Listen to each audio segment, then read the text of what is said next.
ଓମ୍ ଶାନ୍ତି। 28 November 2025 ପ୍ରାତଃ ମୁରଲୀ। ଶିବ ଭଗବାନଙ୍କର ମଧୁର ମହାବାକ୍ୟ। ଶିବ ବାବା କହୁଛନ୍ତି, ମିଠେ ବଚେ, ଏହା ହେଉଛି ଭୁଲ ଭୁଲୟାର ଖେଳ। ତୁମେମାନେ ବାରମ୍ବାର ବାବାଙ୍କୁ ଭୁଲି ଯାଉଛ। ଯଦି ନିଶ୍ଚୟ ବୁଦ୍ଧି ହୋଇଯିବ, ତେବେ ଏହି ଖେଳରେ ଫସିବ ନାହିଁ। ଏହା ହେଉଛି ଭୁଲ ଭୁଲୟାର ଖେଳ।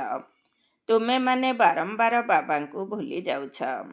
ଯଦି ନିଶ୍ଚୟ ବୁଦ୍ଧି ହୋଇଯିବ, ତେବେ ଏହି ଖେଳରେ ଫସିବ ନାହିଁ। ଆଜିର ପ୍ରଶ୍ନ, ବିନାଶର ସମୟ ନିକଟରେ ଦେଖିବା ପରେ ତୁମମାନଙ୍କର କର୍ତ୍ତବ୍ୟ କ'ଣ? ବିନାଶର ସମୟ ନିକଟରେ ଦେଖିବା ପରେ ତୁମମାନଙ୍କର କର୍ତ୍ତବ୍ୟ କ'ଣ? ଉତ୍ତର, ତୁମର କର୍ତ୍ତବ୍ୟ ହେଲା ନିଜର ପାଠପଢ଼ାରେ ଭଲ ଭାବରେ ଲାଗି ପଡ଼ିବା। ଅନ୍ୟ କୌଣସି କଥାରେ ଯିବାର ନାହିଁ। ବାବା ତୁମକୁ ନୟନରେ ବସାଇ ଗଳାର ହାର କରି ସାଥିରେ ନେଇଯିବେ। ବାକି ତ ସମସ୍ତଙ୍କୁ ନିଜ ନିଜର ହିସାବ କିତାବ ଚୁକ୍ତ କରି ଯିବାକୁ ହେବ। ବାବା କେବଳ ଆସିଛନ୍ତି ସମସ୍ତଙ୍କୁ ନିଜ ସାଥିରେ ଘରକୁ ନେଇଯିବା ପାଇଁ। ଗୀତ। ଦୂର ଦେଶ କା ରହନେ ବାଲା ଆୟା ଦେଶ ପରାଏ। ଓମ୍ ଶାନ୍ତି। ଆତ୍ମିକ ପିତା ଆତ୍ମିକ ସନ୍ତାନମାନଙ୍କୁ ବସି ବୁଝାଉଛନ୍ତି। ଖାସ୍ ଭାରତ ଏବଂ ସାଧାରଣତଃ ସାରା ବିଶ୍ୱରେ ମନୁଷ୍ୟମାନେ ଶାନ୍ତି ଚାହୁଁଛନ୍ତି। ତେବେ ଏକଥା ବୁଝିବା ଦରକାର ଯେ ନିଶ୍ଚିତ ଭାବରେ ବିଶ୍ୱର ମାଲିକ ହିଁ ବିଶ୍ୱରେ ଶାନ୍ତି ସ୍ଥାପନ କରିଥାନ୍ତି। ତେଣୁ ଈଶ୍ୱରୀୟ ପିତାଙ୍କୁ ହିଁ ଡାକିବା ଦରକାର ଯେ ଏଠାକୁ ଆସି ବିଶ୍ୱରେ ଶାନ୍ତି ଖେଳାଇ ଦିଅ। କିନ୍ତୁ କାହାକୁ ଡାକିବେ ଏକଥା ମଧ୍ୟ ବିଚାରାଙ୍କୁ ଜଣା ନାହିଁ। ଏହା ସାରା ବିଶ୍ୱର କଥା ଅଟେ ନା? ସାରା ବିଶ୍ୱରେ ସମସ୍ତେ ଶାନ୍ତି ଚାହୁଁଛନ୍ତି। ବାସ୍ତବରେ ଶାନ୍ତିଧାମ ଅଲଗା, ଯେଉଁଠି ବାବା ଏବଂ ଆତ୍ମାମାନେ ରହୁଛନ୍ତି। ଏକଥା ମଧ୍ୟ ବେହଦର ବାବା ବୁଝାଉଛନ୍ତି। ବର୍ତ୍ତମାନ ଏହି ଦୁନିଆରେ ତ ଅନେକ ମନୁଷ୍ୟ ଅଛନ୍ତି ଏବଂ ଅନେକ ଧର୍ମ ମଧ୍ୟ ରହିଛି। କହୁଛନ୍ତି ଏକ ଧର୍ମ ହୋଇଗଲେ ଶାନ୍ତି ହେବ। ତେବେ ସବୁ ଧର୍ମ ମିଶି ଏକ ତ ହୋଇପାରିବ ନାହିଁ। ତ୍ରିମୂର୍ତ୍ତିର ମହିମା ମଧ୍ୟ ରହିଛି। ତ୍ରିମୂର୍ତ୍ତିର ଚିତ୍ର ମଧ୍ୟ ବହୁତ ରଖୁଛନ୍ତି। ଏକଥା ମଧ୍ୟ ଜାଣିଛନ୍ତି, ବ୍ରହ୍ମାଙ୍କ ଦ୍ୱାରା ସ୍ଥାପନା କାହାର? କେବଳ କ'ଣ ଶାନ୍ତିର କି? ଶାନ୍ତି ଏବଂ ସୁଖ ଉଭୟର ସ୍ଥାପନା ହେଉଛି। ଏହି ଭାରତରେ ହିଁ 5000 ବର୍ଷ ପୂର୍ବେ ଯେତେବେଳେ ଏମାନଙ୍କର ରାଜ୍ୟ ଥିଲା, ସେତେବେଳେ ନିଶ୍ଚୟ ବାକି ସବୁ ଜୀବ ଆତ୍ମାମାନେ ଜୀବକୁ ଛାଡ଼ି ନିଜର ଘରକୁ ଯାଇଥିବେ। ବର୍ତ୍ତମାନ ସମସ୍ତେ ଚାହୁଁଛନ୍ତି ଗୋଟିଏ ଧର୍ମ, ଗୋଟିଏ ରାଜ୍ୟ, ଗୋଟିଏ ଭାଷା ହେଉ। ଏବେ ତୁମେମାନେ ଜାଣୁଛ ଯେ ବାବା ଶାନ୍ତି ସୁଖ ସମ୍ପତ୍ତିର ସ୍ଥାପନା କରୁଛନ୍ତି। ଗୋଟିଏ ରାଜ୍ୟ ନିଶ୍ଚିତ ଏହିଠାରେ ହିଁ ହେବ ନା?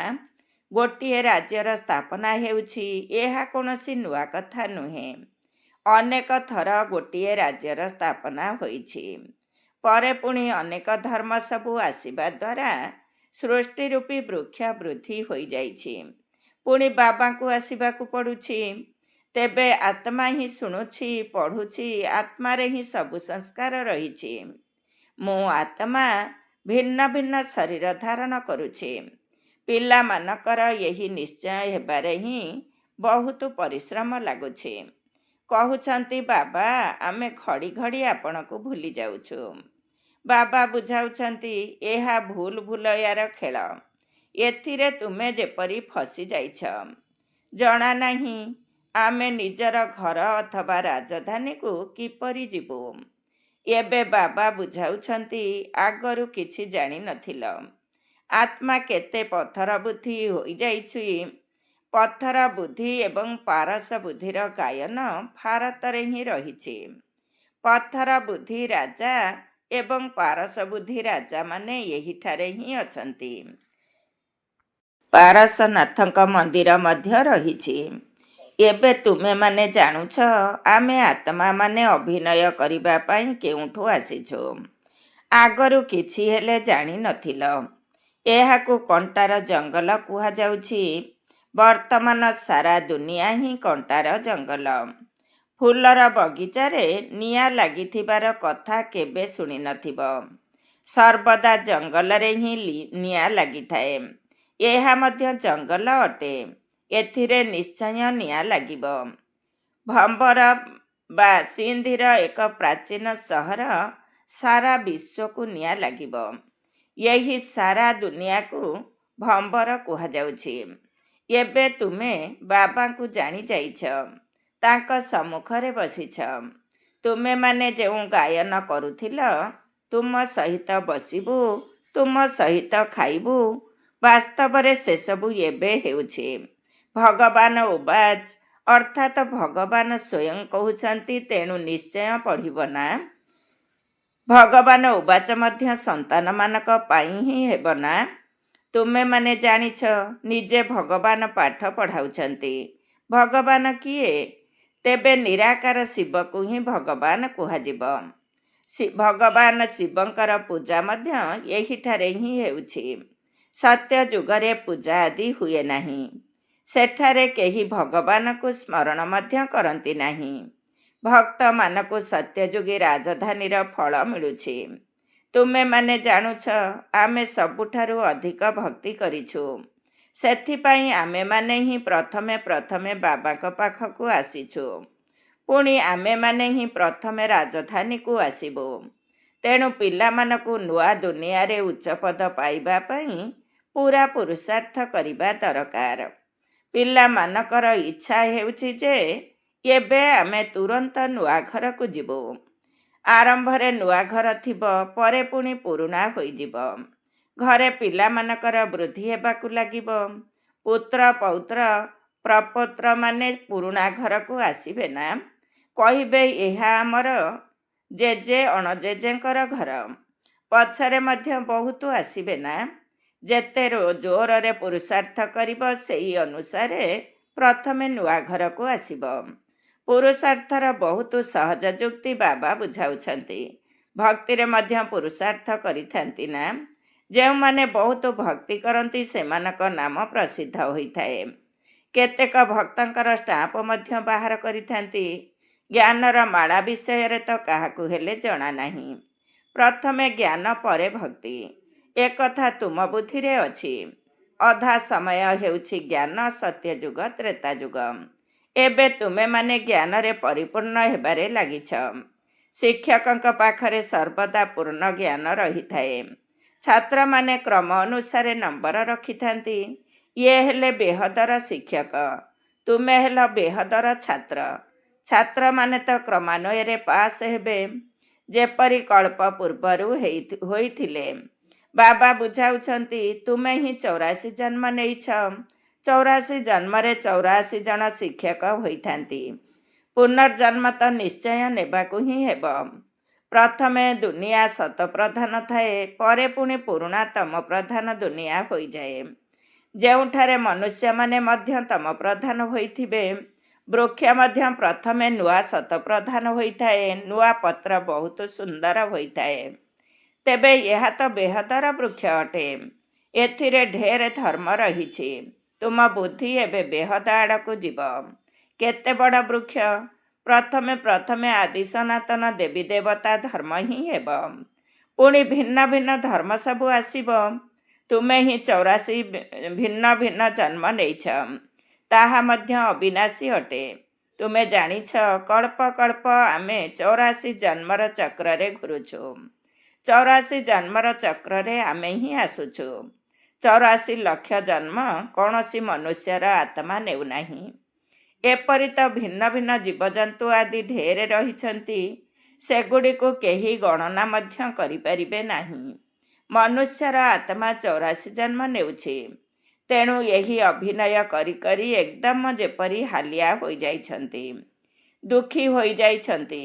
ସିଢ଼ି ଓହ୍ଲାଇ ସତ ପ୍ରଧାନରୁ ତମ ପ୍ରଧାନ ହୋଇଯାଇଛନ୍ତି। ବାବା ପୁଣି ତମ ପ୍ରଧାନରୁ ସତ ପ୍ରଧାନ କରୁଛନ୍ତି। ବାବା କହୁଛନ୍ତି, ମୁଁ ତମ ପ୍ରଧାନ ଶରୀର ଏବଂ ତମ ପ୍ରଧାନ ଦୁନିଆକୁ ଆସିଛି। ଏବେ ସମଗ୍ର ଦୁନିଆ ତମ ପ୍ରଧାନ ହୋଇଯାଇଛି। ମନୁଷ୍ୟ ତ ଏପରି କହିଦେଉଛନ୍ତି, ସାରା ବିଶ୍ୱରେ କିପରି ଶାନ୍ତି ହେବ। ଜାଣୁନାହାନ୍ତି ଯେ ବିଶ୍ୱରେ ଶାନ୍ତି କେବେ ଥିଲା। ବାବା କହୁଛନ୍ତି, ତୁମମାନଙ୍କ ଘରେ ଚିତ୍ର ଅଛି ନା? ଏମାନଙ୍କ ରାଜ୍ୟ ଥିବା ସମୟରେ ସାରା ବିଶ୍ୱରେ ଶାନ୍ତି ଥିଲା। ତାକୁ ସ୍ୱର୍ଗ କୁହାଯାଉଥିଲା। ନୂଆ ଦୁନିଆକୁ ହିଁ ହେବେନ ଗୋଲ୍ଡେନ ଯୁଗ କୁହାଯାଏ। ଏବେ ଏହି ପୁରୁଣା ଦୁନିଆ ବଦଳିଯିବ। ପୁଣି ସେହି ରାଜଧାନୀ ସ୍ଥାପନ ହେଉଛି। ବିଶ୍ୱରେ ଏମାନଙ୍କର ରାଜ୍ୟ ଥିଲା। ଲକ୍ଷ୍ମୀ ନାରାୟଣଙ୍କ ମନ୍ଦିରକୁ ବହୁତ ମନୁଷ୍ୟ ଯାଇଥାନ୍ତି। ଏକଥା କ'ଣ ବୁଦ୍ଧିରେ ଅଛି ଯେ ଏଇମାନେ ହିଁ ଭାରତର ମାଲିକ ଥିଲେ? ଏମାନଙ୍କ ରାଜ୍ୟରେ ନିଶ୍ଚୟ ସୁଖ ଶାନ୍ତି ଥିଲା। ଏହା 5000 ବର୍ଷର କଥା, ଯେତେବେଳେ କି ଏମାନଙ୍କର ରାଜ୍ୟ ଥିଲା। ଅଧାକଳ୍ପ ପରେ ପୁଣି ପୁରୁଣା ଦୁନିଆ କୁହାଯାଉଛି। ସେଥିପାଇଁ ବ୍ୟବସାୟୀମାନେ ତାଙ୍କ ଖାତାରେ ସ୍ୱସ୍ତିକା ଅଙ୍କନ କରିଥାନ୍ତି। ଏହାର ମଧ୍ୟ ଅର୍ଥ ରହିଛି ନା? ସେମାନେ ତ ଗଣେଶ ବୋଲି କହିଦିଅନ୍ତି।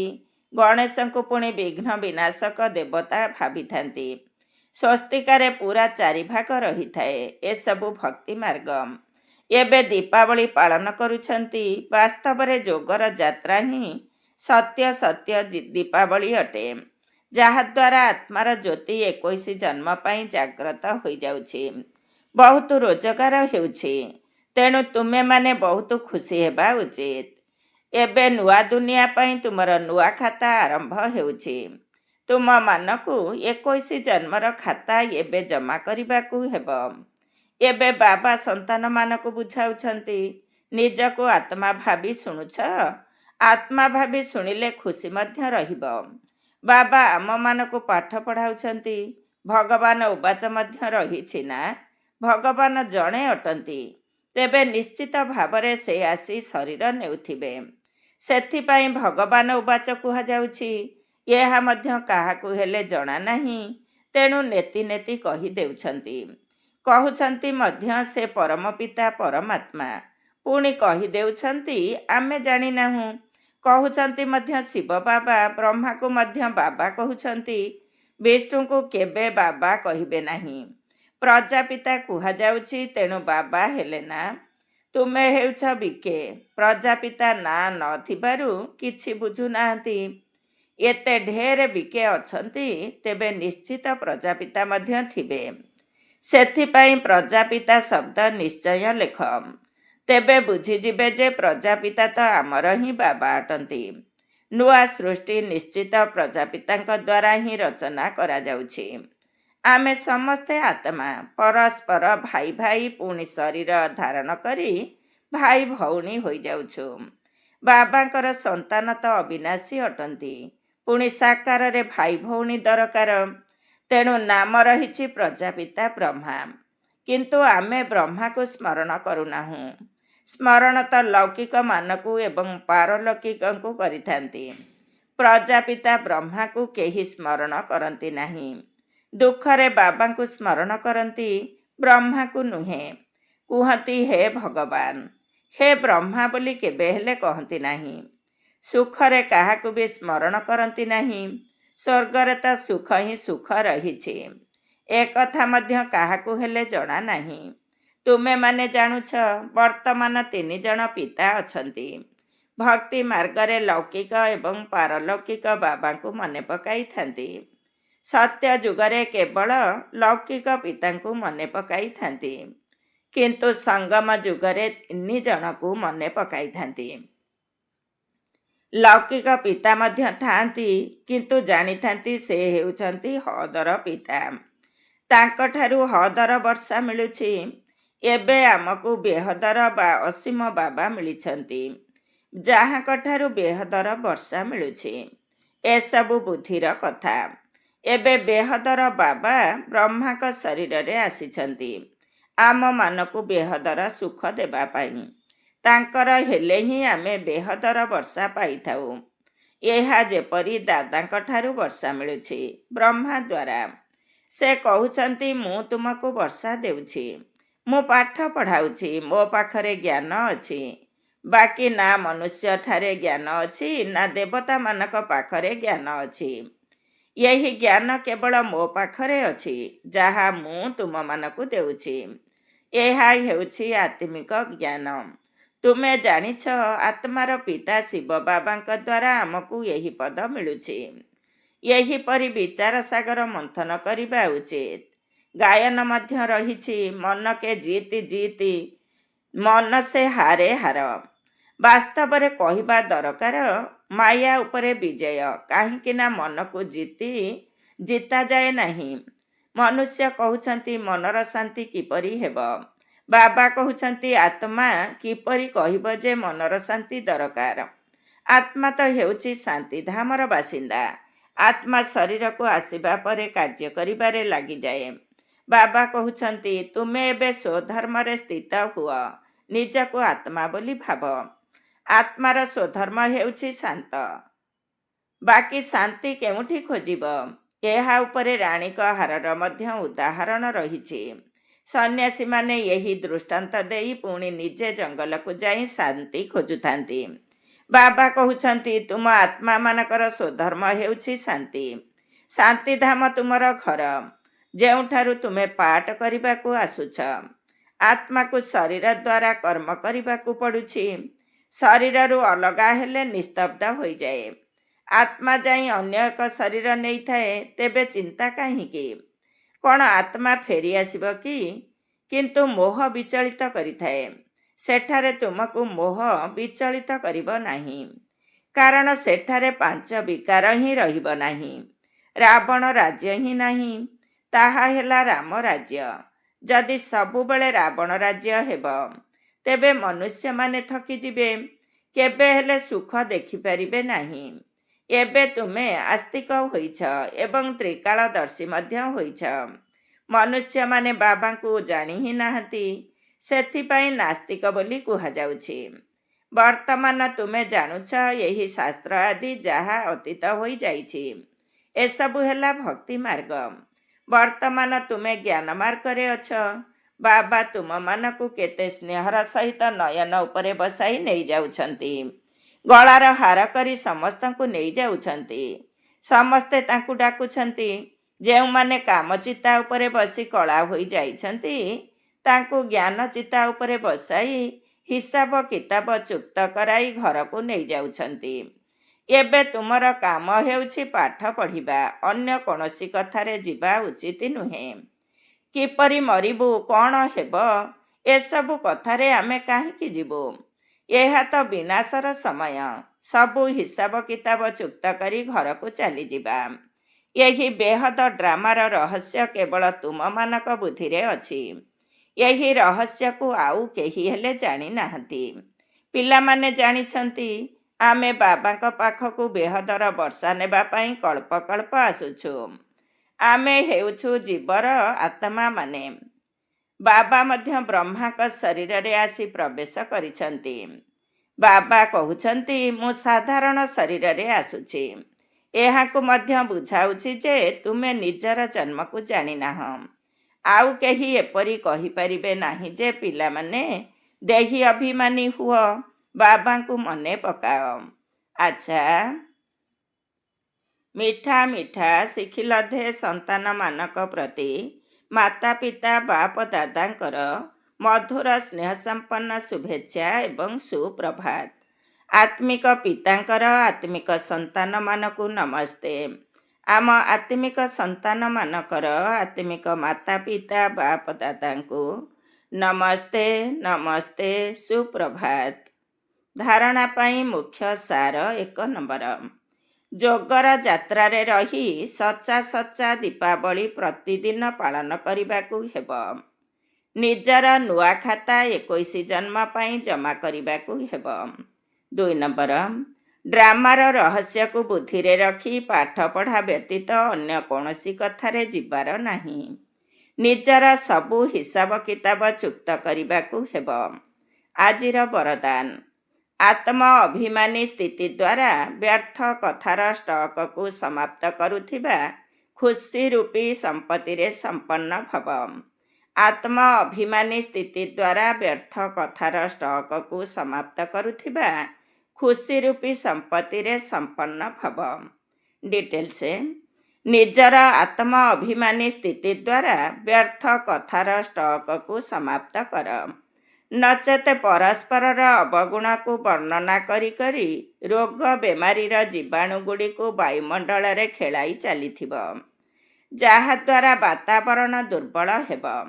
ତୁମ ପାଖକୁ ଅନେକ ପ୍ରକାରର ମନୋଭାବ ରଖି ଅନେକ ଆତ୍ମା ଆସିବେ, କିନ୍ତୁ ସେମାନେ ତୁମଠାରୁ କେବଳ ଶୁଭ ଭାବନାର କଥା ହିଁ ନେଇକରି ଯାଆନ୍ତି, ଏବଂ ଏହା ସେତେବେଳେ ହୋଇପାରିବ ଯେତେବେଳେ ତୁମ ପାଖରେ ଖୁସି ହେବା ଭଳି କଥା ବହୁତ ମାତ୍ରାରେ ଷ୍ଟକ୍ ଜମା ଥିବ।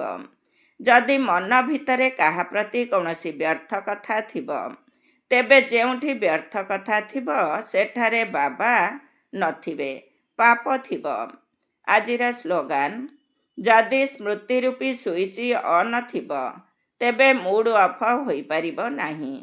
ଯଦି ସ୍ମୃତି ରୂପୀ ସୁଇଚ୍ ଅନ୍ ଥିବ, ତେବେ ମୁଡ୍ ଅଫ୍ ହୋଇପାରିବ ନାହିଁ। ଓମ୍ ଶାନ୍ତି। ଆଜିର ଅବ୍ୟକ୍ତ ଇଶାରା: ଅଶରୀରୀ ଅଥବା ବିଦେହୀ ସ୍ଥିତିର ଅଭ୍ୟାସକୁ ବଢ଼ାଅ। ଯିଏ ଯେତେ ଅଧିକ ବ୍ୟସ୍ତ ରହୁଥିବେ, ସେହି ଅନୁସାରେ ତାଙ୍କୁ ସେତେ ଅଧିକ ଏହି ଅଭ୍ୟାସ କରିବା ଜରୁରୀ ଅଟେ। ତାଦ୍ୱାରା ସେବା କରିବାରେ ମଝିରେ ମଝିରେ ଯେଉଁ କ୍ଳାନ୍ତିର ଅନୁଭବ କରୁଛ ବା ପରସ୍ପର ଭିତରେ କିଛି ନା କିଛି ହଲଚଲ ହୋଇଯାଉଛି, ତାହା ହେବ ନାହିଁ। ଯଦି ଗୋଟିଏ ସେକେଣ୍ଡରେ ଦେହଠାରୁ ଅଲଗା ହେବାର ଅଭ୍ୟାସ ଥିବ, ତେବେ ଯଦି କୌଣସି ସେଭଳି କଥା ଆସିଗଲା, ତେବେ ଗୋଟିଏ ସେକେଣ୍ଡରେ ନିଜର ଅଭ୍ୟାସ ଦ୍ୱାରା ଏହିସବୁ କଥାରୁ ଦୂରେଇ ଯାଇପାରିବ। ଭାବିବା ମାତ୍ରକେ ହୋଇଯିବ, ଯୁଦ୍ଧ କରିବାକୁ ପଡ଼ିବ ନାହିଁ। ଓମ୍ ଶାନ୍ତି।